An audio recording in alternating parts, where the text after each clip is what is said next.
Hey vector artists, Fernando here. Let me show you my illustration process in Adobe Illustrator using my custom vector brush collection, the Galaxy Gush Brush Pack. Let's get started. I already have my sketch here, so first I'll drag and drop it into Illustrator, resize it to fit the artboard, and then use a mask to hide any unwanted areas. Then open the transparency panel and bring the opacity down to around 50%. In the Layers panel, rename the current layer to Sketch and lock it, so nothing gets accidentally moved or edited. Create a new layer above it and name it Line Art. This is where the real work begins. Zoom into the area you want to start drawing. Grab the brush tool, then double-click it in the toolbar to open the brush settings. For fidelity, I always use Accurate. In the options, use the settings shown here. Hit OK. Access the eyedropper tool and double-click it to open its settings. Make sure everything matches what's shown here. Open the Scale tool settings and make sure Scale Strokes and Effects is checked. This keeps your strokes proportional whenever you resize. Open your brush file. Select some of my Stretchless Infinite brushes. Copy them. Go back to your illustration file, paste them, and resize until the stroke width feels right for your sketch's proportions. These brushes glide across any path, any size, any curve, without that ugly stretching you get from regular art brushes. That's what makes them different. I'll go with this one, it's a personal favorite. Change the width profile to this tapered option. Now start building your line art. Click, drag, release. Let the brush do its thing. You can adjust the size over here. Make sure you have no fill selected and black as your stroke color. Start by tracing over the sketch, focusing only on the lines that really matter. A good tip is to start each new stroke slightly over the previous one, so the lines overlap. This keeps the strokes connected and prevents small gaps between them.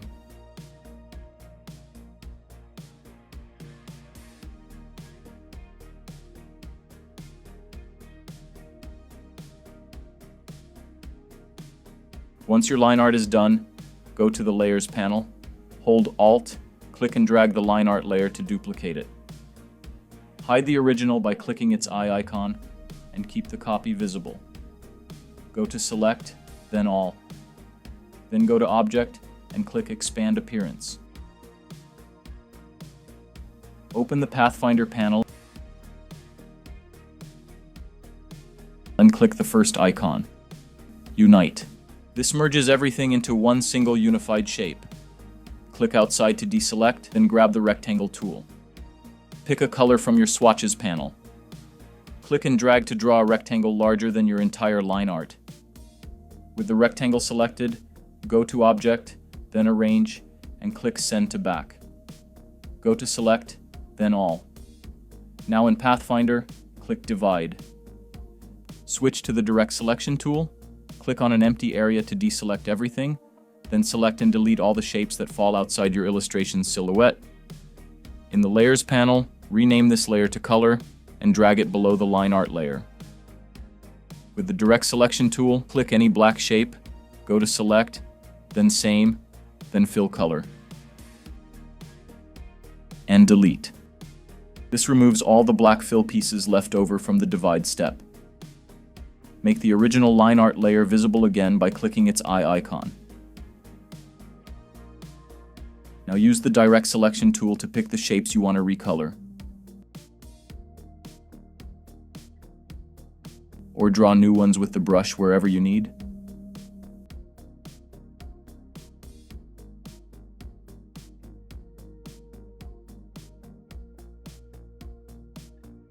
In the Layers panel, hold Alt and duplicate the color layer by clicking and dragging it. Move the copy above the original and rename it Shading. This layer will work as a color overlay on top of your base colors.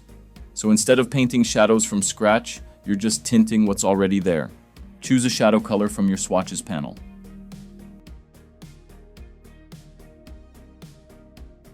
In the transparency panel, set the blending mode to multiply and adjust the opacity until it feels right. Make sure the shading layer is selected, then grab the eraser tool. Start erasing everything that should stay lit. Only the shadow areas remain. The base color shows through wherever you erase.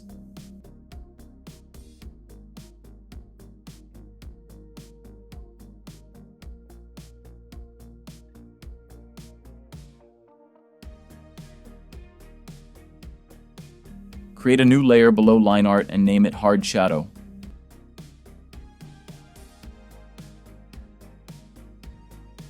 Select a brush and paint sharp. Define shadows on the strategic points of your illustration.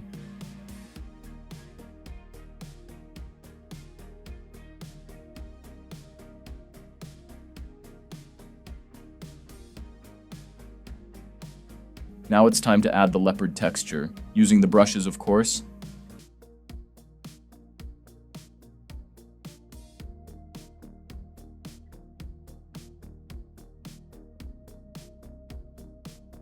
Create a new layer below Hard Shadow and name it Highlights.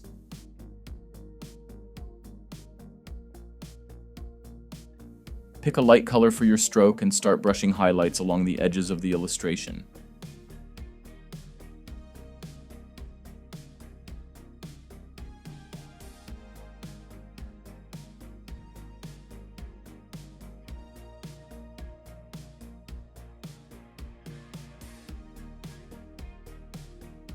After finishing the main brushwork and adding the essential details, this is where you can use your own creativity and experience to complete the illustration in your own way. And that's basically my full illustration process in Adobe Illustrator. If you want to try these brushes yourself, the link is in this video description. You'll also get access to more brushes, source files, and full-length tutorials where I go deeper into my process. Thanks for watching, and I'll see you in the next one.